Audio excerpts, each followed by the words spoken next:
All right, hear me out. Every deal has a plan. You've seen it. The value creation plan.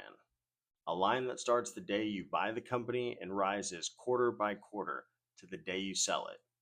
Margin climbing, milestones stacked along the way. The line that is most important instrument in the business. It's how you underwrite the deal. It's how you manage the hold. It's how you tell your investors the company is getting better. And now it describes the one thing carrying the entire return. So here's a fair question. Does the company actually trace the line, or do you just draw it? For a long time, nobody needed to ask.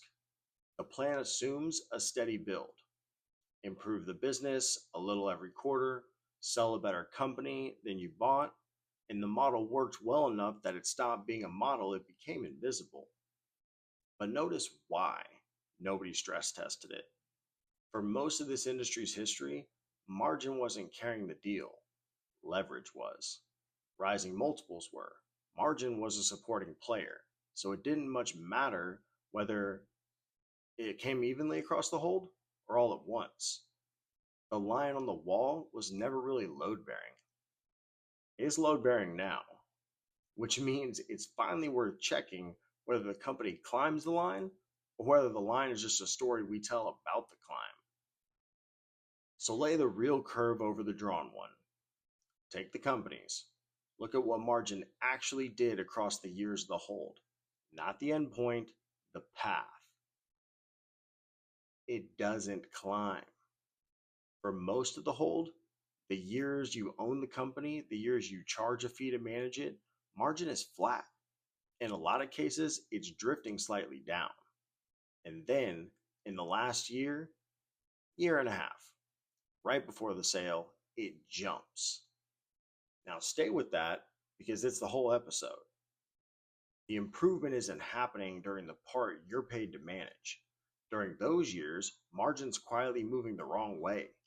The entire net gain, the thing the plan promised would build steadily over 5 years, shows up in the final 18 months. The curve the model assumes doesn't exist. Now, someone's going to push back. Margins are lumpy. Investments come in waves. An investment finishes, an integration finishes, a price increase lands, a contract turns on. All true, all real. But here's the tell. An investment cycle doesn't know when you're planning to sell. Seasonality doesn't read your fund's calendar. And yet, the whole market, the improvement lines up with the transaction, not with the operating calendar, with the sale. And it's getting sharper. The most recent wave of exits shows the final jump bigger and more common than it was a decade ago. This isn't a story about the past, it's the book being marketed right now, which forces an uncomfortable second look at the phrase that gets used every day, on plan.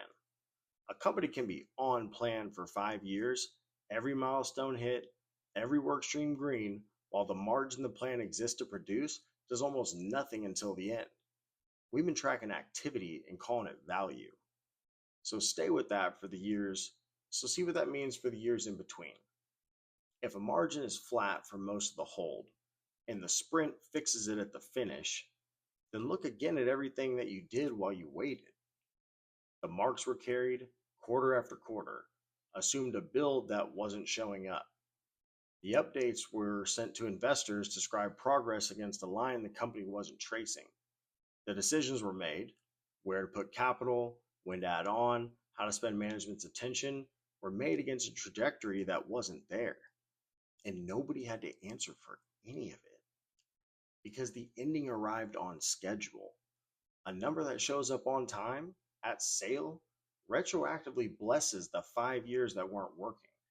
The sprint doesn't just fix the margin, it erases the evidence the plan was wrong the entire time. So what exactly were you managing? Now this is bigger than one deal or one plan. Private equity became an operating business, while the returns now depend on what you actually do to a company over the years you hold it. But we're still running the business on a model built for a time when the operating line didn't matter. A model that draws a line straight from entry to exit and quietly assumes the company walks it. It doesn't. The value creation plan and the value you actually create are two different curves. One is managed, reported, and shown to investors. The other is produced against a deadline. Only one of them is real. Look, the plan isn't a lie. It's something more useful to understand than that. It's a description of what you intend to be able to say at the exit, not a description of what happens to the company along the way. A plan that only comes true in the last 18 months was never a plan, it was a deadline. Now, I am here to help operating partners, sponsors, and portfolio CFOs find the margin that was never originally built into the plan.